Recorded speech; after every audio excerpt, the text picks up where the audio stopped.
How to download a backup only of email, FTP, or database through DirectAdmin. We assume you have already logged in to your DirectAdmin account. Now go to the Advanced Features section and click the Create Restore Backups icon. This is the main backup interface, where you can select specific portions of your account to back up. You can also select the specific domain from here. Leave it checked if you want anything in your backup.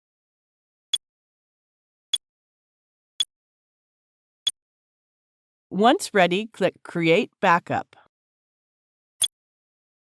It sends a message on the successful creation of the backup.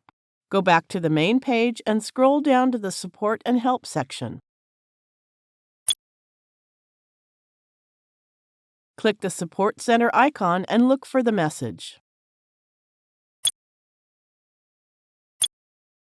The backup is ready. Now let's go to the File Manager and download the backup to our computer.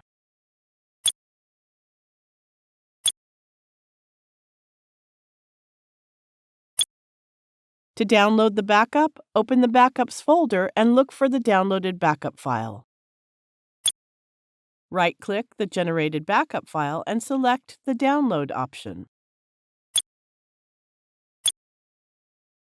The download of the backup is complete. Thank you for watching.